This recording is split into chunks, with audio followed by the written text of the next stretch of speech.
Subscribe now and press the bell icon. Never miss an update.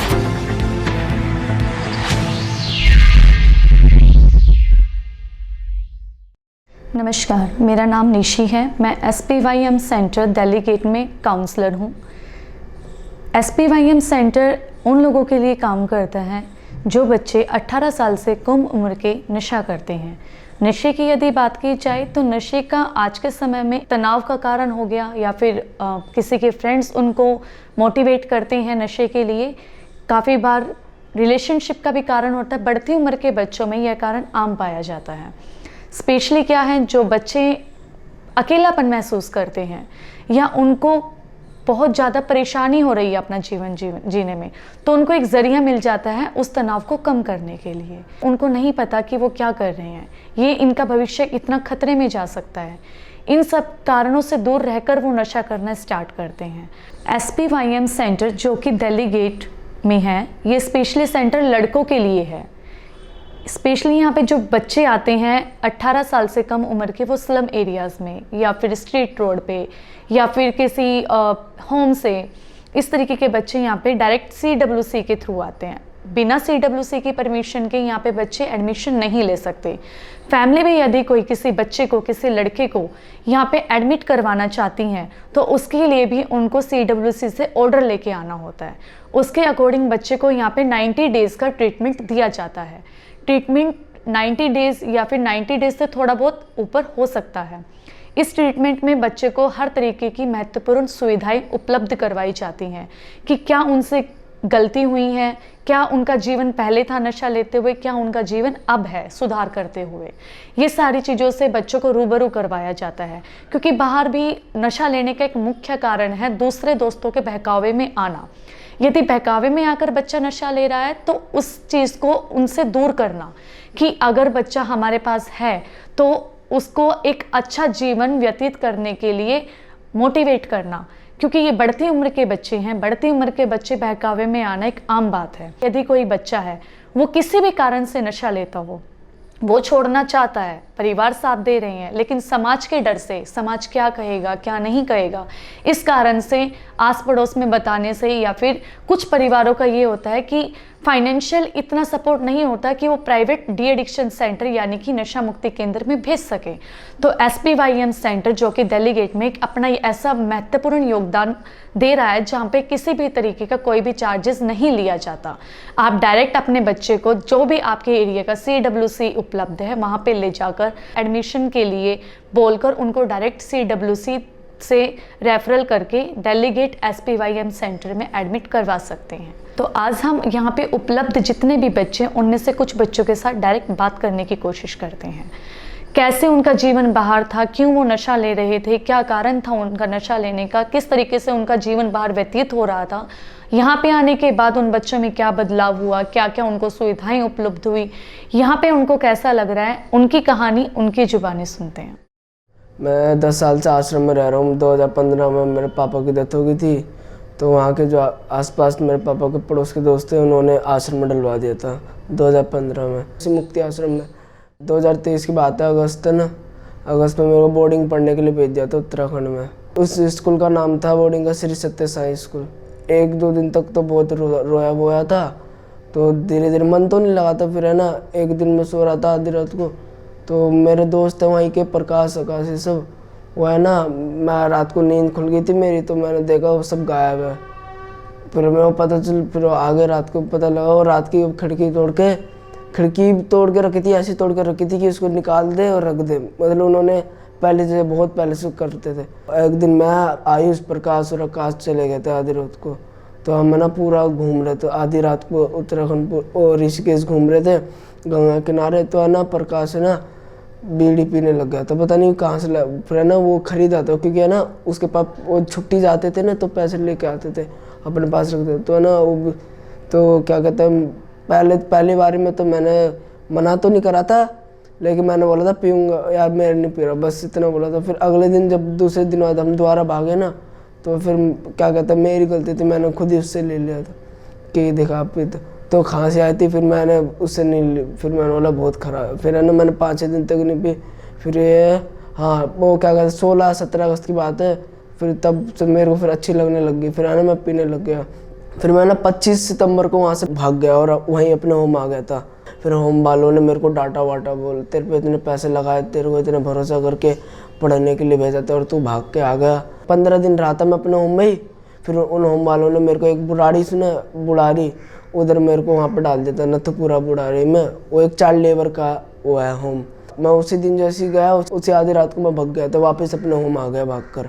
आधी रात को पूरा पैदल चला था। उन्होंने फिर वापस डाल दिया, वो लेने आ गए थे मेरे को कि ये बच्चा भाग के आ गया, बता देते हम तेरे को डाल दे। फिर वापस ले लिया।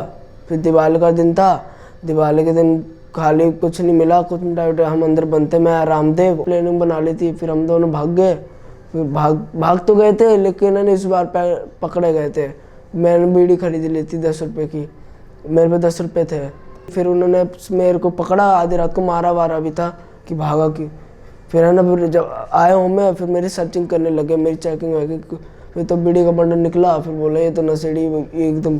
फिर अगले 1-2 दिन तक रखा हुआ आश्रम में। फिर मेरे को CWC लेके गए। जो अलीपुर के जो हेड वो कोर्ट के वो नहीं होते जज, उन्होंने बोला कि इस बच्चे को SPY में डाल दो। मैं नहीं जानता था SPY क्या है, फिर बोले कि SPY में डाल दो। फिर वहाँ से फिर मेरे को इधर डाल दिया था।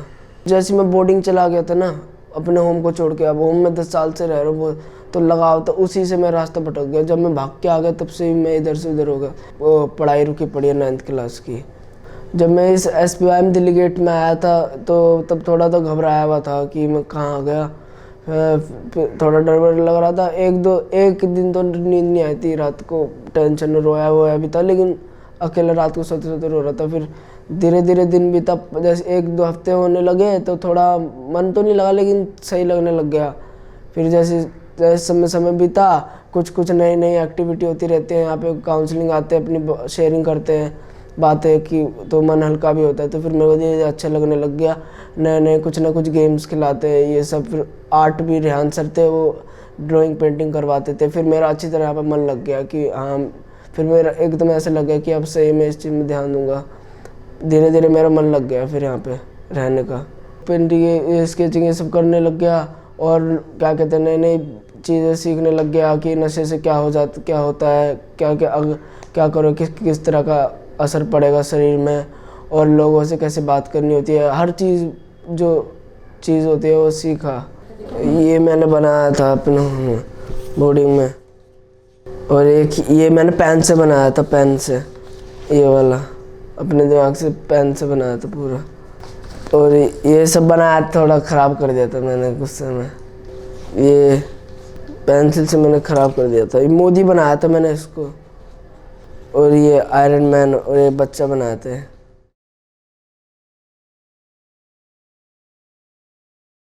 बस, और ये ऐसे ही बनाया था मैं। ये भी मैंने कम से कम ये 50-40 सेकंड के अंदर बना दिया था मैंने पूरा, मतलब बिन पेंसिल वेंसिल उठाए, ऐसे जल्दी करते हुए बनाए थे मैंने, ऐसे दिमाग से।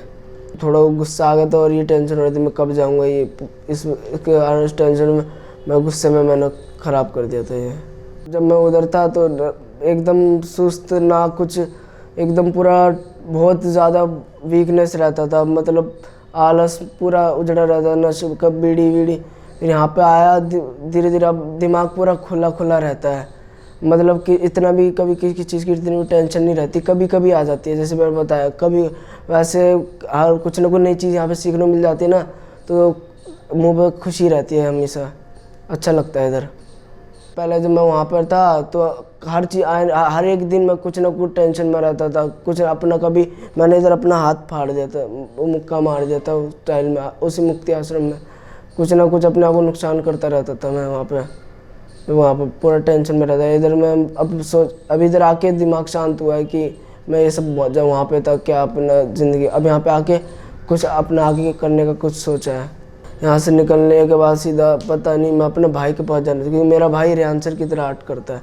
मैं चाहता हूँ मैं और मेरा भाई मिलकर इसी में करियर, मैं अपने भाई के साथ बनाया करूँ, कुछ एक स्टूडियो खोलें इसी पेंटिंग वेंटिंग का, इसी में अपना करियर निकालना चाहता हूँ अपने भाई के साथ। ओपन से 10th करूँगा, उनको बोलूँगा, पढ़ाई भी करूँगा और इस पर भी ध्यान दूँगा, दोनों चीज़ करूँगा। आपने देखा जैसे अभी इस बच्चे ने बताया किस तरीके से वो नशे में था, क्या कारण था उसका नशा लेने का और किस तरीके से उनका यहाँ तक का आने का सफ़र रहा। उसके बाद यदि हम बच्चे की रुचि की बात करें तो इस बच्चे ने बताया कि इसकी स्केच और पेंटिंग में बहुत ज़्यादा रुचि है, ये भविष्य में इस ही फील्ड में आगे जाना चाहता है। हम लोग भी आशा करते हैं इस तरीके का बच्चे को मोटिवेट किया जाए, बच्चे को बाहर जहाँ भी बच्चा जा रहा है उनको हर तरीके की इससे रिलेटेड, स्केच से रिलेटेड, पेंटिंग से रिलेटेड सुविधाएं उपलब्ध कराई जाएं, ताकि बीते जीवन की जो भी गलतियां बच्चे से हुई हैं उनसे वो आगे बढ़कर अपना बहुत अच्छा भविष्य कंटिन्यू कर पाए। इन फ्यूचर अगर उनको कोई ऐसा पड़ाव जीवन में देखने को मिलता है जहाँ पर उनको एक ऐसी समस्याएं आती है जो उनको पहले आई थी नशे से संबंधित, ताकि बच्चा इन चीज़ों से बाहर निकले, बच्चा बाहरी दुनिया से मिलेगा, बच्चे को हर चीज़ सीखने को मिलेगी। हम भी यही उम्मीद करते हैं बच्चा स्केच फील्ड में अगर आगे जाना चाहता है तो भविष्य में इसको हर एक ऊंचाइयां प्राप्त हो। यदि हम बच्चे के भविष्य से रिलेटेड बात करें तो बच्चा हमारे पास 3 से 4 महीने तक रहा है। इसका पेंटिंग में, स्केच में बहुत अच्छी रुचि रही है, लेकिन हम ना चाहकर भी इसको आगे सेंटर से जाने के बाद मोटिवेट करने में असक्षम हैं। हम लोग यही समाज से उम्मीद करते हैं कि सामाजिक यदि इस बच्चे को बहुत सारी अगर एक नॉर्मल भाषा में बोले तो बहुत सारी अगर सुविधाएं प्राप्त करेगा, अगर ऐसे बच्चों को एक सामाजिक रूप से क्षमता मिलती है अच्छा रूबरू करने की, कि यदि कोई बच्चा है उसके अंदर बहुत सारी पेंटिंग की, किसी बच्चे के अंदर डांस की, जैसे इस बच्चे के अंदर स्केचिंग की एक क्वालिटी है, उसको समाज वाले यदि प्रेरित करते हैं तो बच्चा भविष्य में बहुत कुछ कर सकता है। यदि हम लोग SPYM सेंटर दिल्ली गेट की बात करें तो 3 से 4 महीने में जो भी हमसे हुआ है हमने इस बच्चे के लिए किया है। हमारे पास जो भी आर्ट एंड क्राफ्ट के टीचर आते थे उन्होंने इस बच्चे पे बहुत ध्यान दिया है। इसी बात को लेकर बच्चे की रुचि भी बढ़ी है स्केचिंग में। अब बच्चा भविष्य में चाहता है कि वो स्केच फील्ड में आगे जाए, तो अब जिम्मेदारी है समाज की। समाज किस तरीके से इस बच्चे के लिए एक महत्व भूमिका अदा कर सकता है, ऐसे बच्चे को एक मोटिवेट, एक पाथ दिखाने की ज़रूरत है। अगर बच्चा अपना मन बना रहा है इस फील्ड में आगे जाने का तो एक पहल है समाज की कि वो भी इन बच्चों को एक योगदान करने का चांस दे।